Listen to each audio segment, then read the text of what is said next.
අයිබෝන් කොහොමද? පර්ෆියුම් එක ආවතට මගර පොඩි ෂෝට් එකක් දාලා තිබුණා ප්‍රයිස් එක ගැන අන්බොක්සිං වීඩියෝ එකක් දාන්නද කියලා. මම දැන් දාන්න හදන්නේ. මගේ මිත්‍රයා සමීරත් ඉන්නවා මේ ළඟ. මේ බලමු මේ මොකද්ද මේ කාරණාව කියලා. තාම සීල් පැක් එකවත් කරලා නැහැ. මේ රිප්ස් පර්ෆියුම් එක මේක ෆ්‍රීස් එක. සමහර අය නම් කියන්නේ මේක ලෙමන් බෝම්බයක් කියලා. බලමු එච්චරටම පස් වෙනවද කියලා බලන්න හදන්නේ. මොකද්ද එච්චරටම මේකේ තියෙන මැජික් එක මොකක්ද කියලා. ප්‍රසන්ටේෂන් එක හරි ලස්සනයි. මේ වගේ සීල් පැක් එකක් තියෙනවා කියලා දාගමු.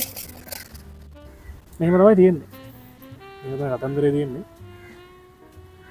අපි දැන් බලන්න හදන්නේ මේකේ කොහොමද ඕපන් කරන්නේ. සමහර මට තේරෙන්නේ නැහැ කෑල්ලක් වගේ. ඕක තමයි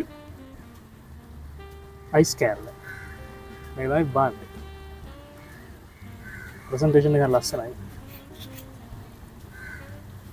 තියෙනවා මේක තමයි නිකන් මොකක්ද එක වගේ තියෙන්නේ. සුවඳට බලමු නේද මේක කොහොමද කතන්දරේ කියලා. සුවඳයි.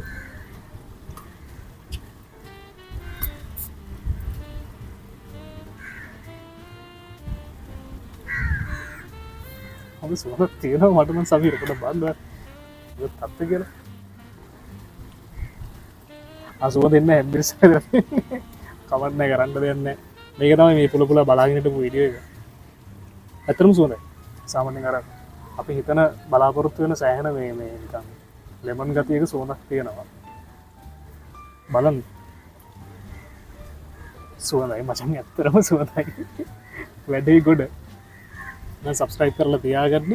මේ වගේ තව පර්ෆියුම් කරනාවක ඉස්සරහට සමහරලාට ඔබට අන්බොක්සිං සහ මේ එක්ස්පීරියන්ස් එක බලා ගන්න පුළුවන් වීඩියෝ මම තියෙනවා. මේ තමයි ඔය කියන රිප්ස් ෆ්‍රීස් පර්ෆියුම් එක. Thank you. Yeah.